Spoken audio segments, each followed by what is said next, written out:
In the name of Allah, the most beneficent, the most merciful. We seek refuge in Allah subhanahu wa ta'ala from the accursed Satan. In the name of Allah, the most beneficent, the most merciful. All praise rightfully belongs to Allah subhanahu wa ta'ala. And we send peace and blessings upon our liege Lord Muhammad sallallahu alayhi wa sallam, and upon his companions and his family, one and all. Allah subhanahu wa ta'ala says in the Quran, and we begin recitation of Quran by seeking refuge in Allah subhanahu wa ta'ala from Satan the accursed. In the name of Allah, the most beneficent, the most merciful. O people, fear your Lord who created you from one soul and created from that soul its mate.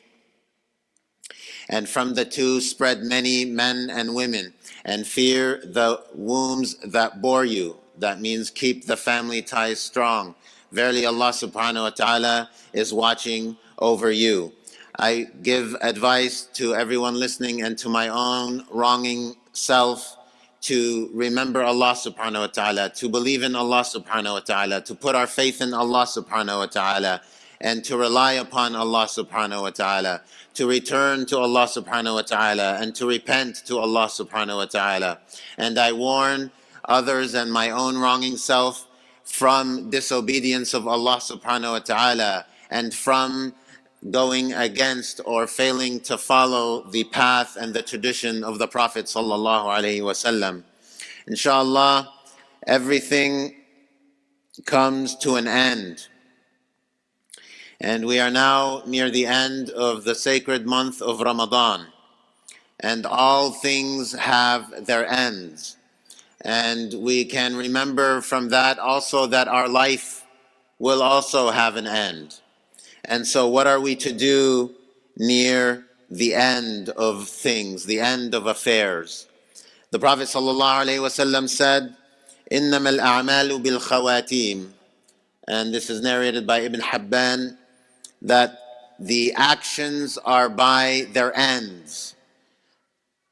When someone faces Allah subhanahu wa ta'ala, one could reasonably ask,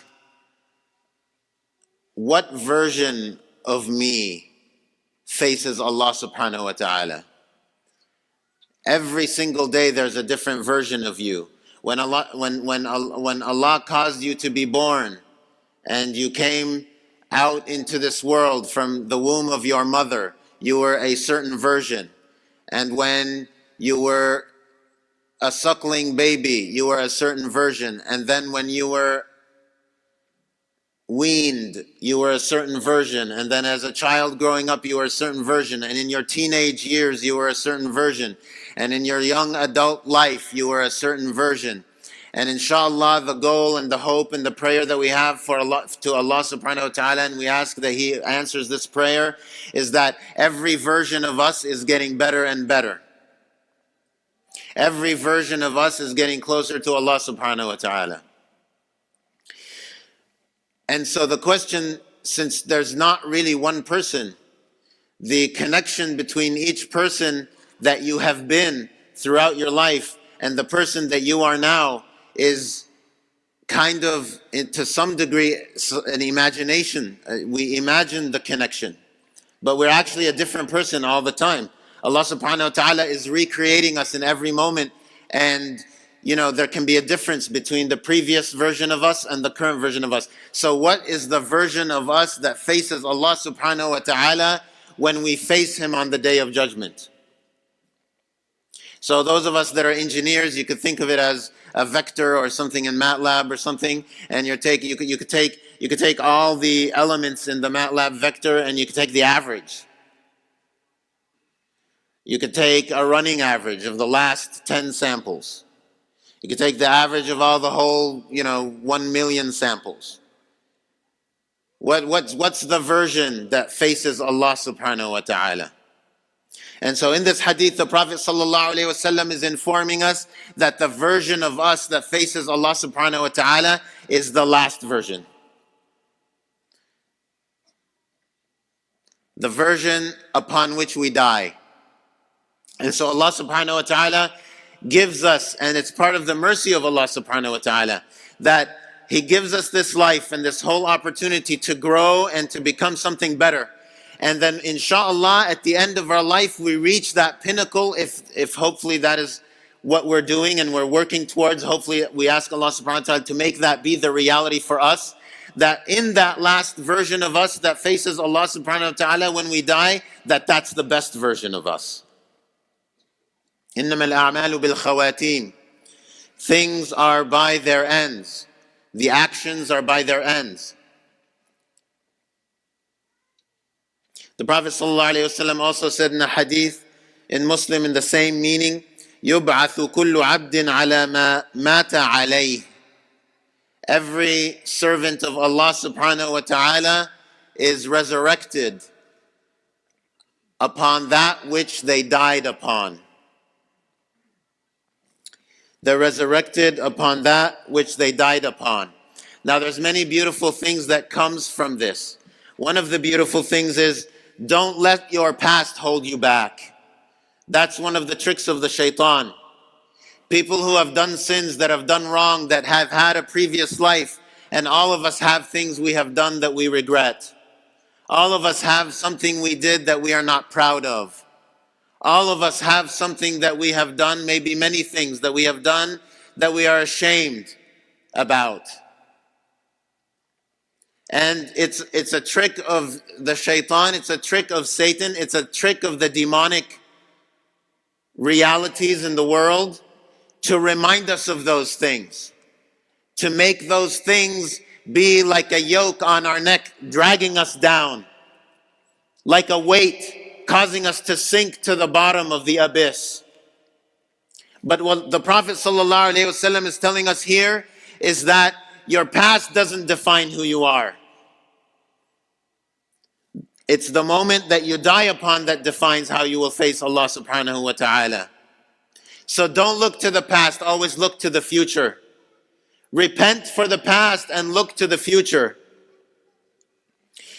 Nothing you did in the past will prevent you from reaching Allah subhanahu wa ta'ala if you repent from that deed and you realize the wrong of your previous actions and you work to rectify that and work to become a better version of yourself.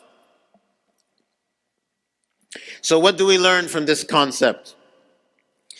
One of the things we learn is that to watch your soul and to keep it in obedience, because the reverse is also true. We were talking about people who were not proud of something they had done, so don't let that drag you down. The reverse is also true. Don't be so proud of your good actions and rely on your past good actions and stop continuing to improve, relying on the past. Because then when you face Allah subhanahu wa ta'ala, your state might be in a worse state. We must always be vigilant. We must always be working to improve ourselves.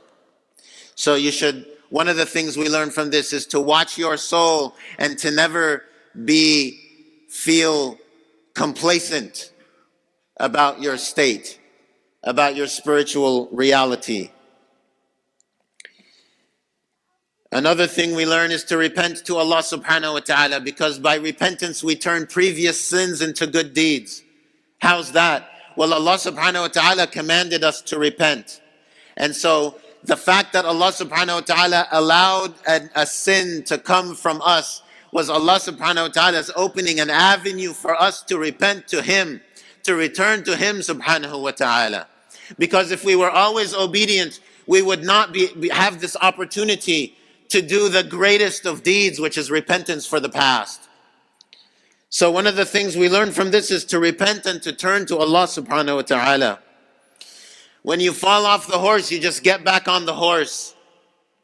You don't fall off the horse and, oh man, I messed up again. Ah man, it always happens to me. And just feeling down and self-flagellating for having fallen off the horse. And how did I not keep my balance and I fell off the horse? You could spend your whole life focusing on that, or you could immediately get back on the horse, because when Allah subhanahu wa ta'ala takes our soul, Allah subhanahu wa ta'ala, if you're on the horse, even though you just fell down just a moment before, you will face Allah subhanahu wa ta'ala as someone who is on the horse, not someone who is on the ground. You will not face Allah subhanahu wa ta'ala as someone who fell off the horse. You will face Allah subhanahu wa ta'ala as someone who is on the horse. So when we fall, when we make mistakes, you just get back on the horse. We realize our error and we just get back and we do the right thing. So this is repentance to Allah subhanahu wa ta'ala. Because we know that because of the repentance, this is the new state that we've reached, that inshallah, if we die on that state, then we've died in a good state. We also learn from this Allah subhanahu wa ta'ala's generosity and His forgiveness. Because Allah subhanahu wa ta'ala will not hold us to account for the past if we repent. And that Allah subhanahu wa ta'ala is forgiving the past and allowing us to grow into that best version of ourselves that inshallah we ask Allah subhanahu wa ta'ala to cause us to face Him in that state. And we know that there's also, when we talk about forgiveness in Islam, we have two concepts of forgiveness. And in the last 10 nights of Ramadan, one of the prayers or invocations of Allah subhanahu wa ta'ala that the Prophet sallallahu alayhi wasallam taught us is to repeat, Allahumma innaka afuun tuhibbul afwa fa'fu anni. Oh God, you are forgiving, you love to forgive, so forgive me. And in this version of the word forgive in Arabic is afu. Afu is actually, has the meaning of erasure. It doesn't just mean forgiveness. One thing is like someone does a wrong for you, against you, and you forgive them, you don't hold a grudge. But if you had a notebook in your diary every night, you write down a notebook, you write down that this person wronged you, maybe the next day you would write down, I've forgiven such and such a person, I'm not going to hold a grudge. That's forgiveness, that's ghafara, that's ghufran in Arabic. But afu is another level. Afu is erasure. So in the diary version that I just mentioned, the way to imagine it is, if someone did something wrong to you, you wrote it yesterday in your diary, today you forgave them, but in the meaning of this afu meaning, okay? That what, if you did afu, you would go back to your diary book and you would erase the fact that that person had hurt your feelings in the first place. So we ask Allah subhanahu wa ta'ala to give us afu, to give us forgiveness, but the kind of forgiveness that is erasure of the bad deed, rather than mere overlooking the previous bad deed and forgiving it. And finally, we learn from this concept that not to be deceived by our good deeds of the past, not to just rely on our good deeds of the past. We must always be seeking, we must always be growing, we must always be getting nearer to Allah subhanahu wa ta'ala. أقول قولي هذا وأستغفر الله لي ولكم ولسائر المسلمين فاستغفروه إنه هو الغفور الرحيم. I say this and I seek forgiveness for you and myself, and alhamdulillahi rabbil alameen.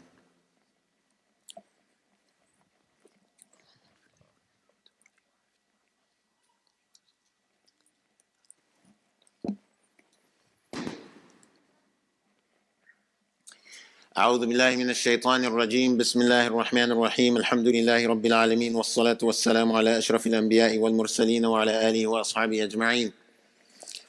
My kids used to attend a Kung Fu class. And when they would have competitions in the Kung Fu competitions, or even when they're doing a performance, or even when they were testing for their belts, between red belt or brown belt and so on and so forth, some of their classmates in the audience, they would try to encourage them and they would tell them, finish strong. They would yell out to them, finish strong, keep going. Don't lose your momentum. Finish strong. And so just as everything must come to an end, also Ramadan is going to be coming to an end very soon. But it's not over yet, alhamdulillah. It's easy to, like I come from Syria. In Syria, you make ma'mul, the ma'mul date cookies, the cookies that are stuffed with dates. The different Muslim cultures, mashallah, they have beautiful different traditions. Every geographical region, they have a different tradition of what the Eid treat is. And so while some people may be busying themselves with making the ma'mul and so on, which is good, I'm not meaning to criticize that, but I'm just trying to remind us that, remember, it's still Ramadan, alhamdulillah. We still have the opportunity to get good deeds in this time. We still have the opportunity to grow closer to Allah subhanahu wa ta'ala. Does Allah subhanahu wa ta'ala need Ramadan? Allah doesn't need Ramadan. The whole idea of these acts of worship, it's for our psychology.